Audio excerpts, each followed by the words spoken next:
O que você sabe sobre morte e terminalidade?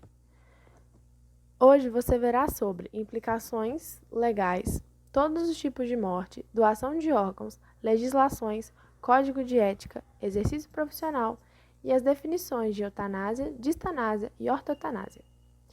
A eutanásia pode ser classificada como prática médica ou não que antecipa a morte de um paciente terminal. Distanásia é a prática médica ou não que prolonga dolorosamente o processo de morte. Já a ortotanásia, ou boa morte, é a prática médica que respeita o processo natural de morte e visa um processo confortável, física, religiosa e psicologicamente. Quanto às implicações legais, não existe até o momento um diploma legal específico para abordar a questão jurídica acerca da eutanásia.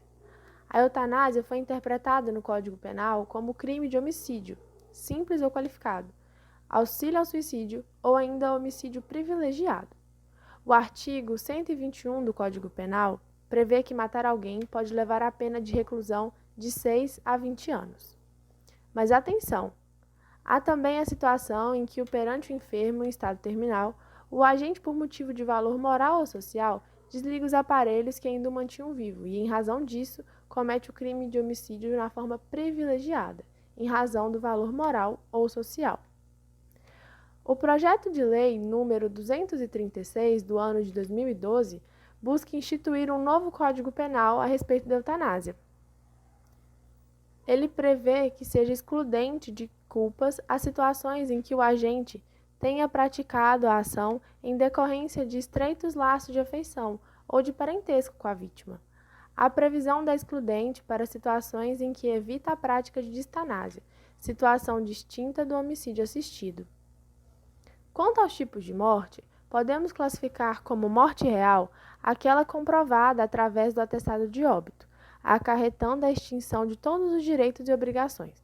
Porém, o indivíduo só é considerado morto quando a causa leva à morte cerebral.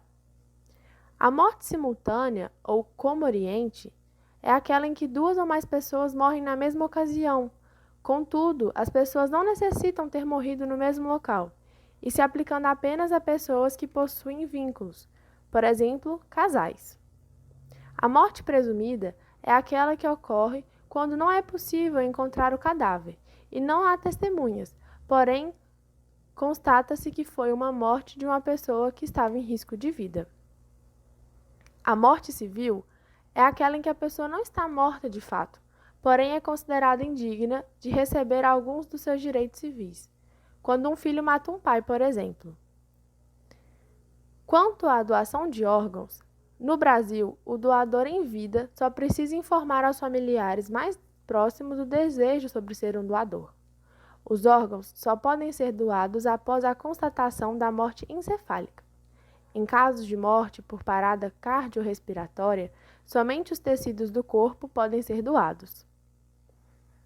É necessário que a família ou o familiar mais próximo autorize a retirada dos órgãos.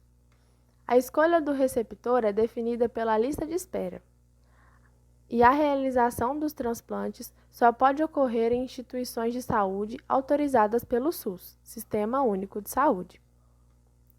É importante que falemos sobre a doação de órgãos para que tenhamos a consciência que é necessário da manifestação em vida do desejo de ser um doador. Quanto ao Código de Ética, temos os seguintes artigos que nos orientam sobre os processos legais da morte. Artigo 42. Respeito ao direito do exercício da autonomia da pessoa ou de seu representante legal na tomada de decisão, livre e esclarecida, sobre sua saúde, segurança, tratamento, conforto, bem-estar, realizando ações necessárias de acordo com os princípios éticos e legais. O artigo 43 fala sobre respeitar o pudor, a privacidade e a intimidade da pessoa em todo o seu ciclo vital, nas situações de morte e pós-morte. O artigo 48. Prezar assistência de enfermagem, promovendo a qualidade de vida a pessoas e famílias no processo de nascer, viver, morrer e luto. O artigo 74. Promover ou participar de práticas destinadas a antecipar a morte da pessoa em casos de doenças graves incuráveis e terminais com riscos eminentes de morte.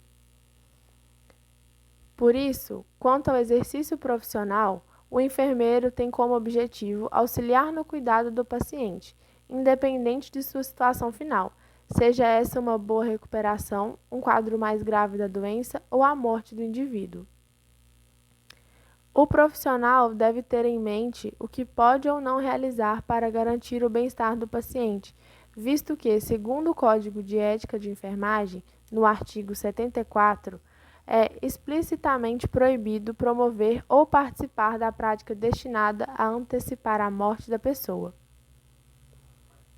Desse modo, compreendemos que o processo de morte e terminalidade é extremamente complexo, com várias legislações que envolvem o mesmo, e sendo o enfermeiro uma figura essencial para esse processo, visto que ele estará do lado do paciente no fim da doença até os momentos finais.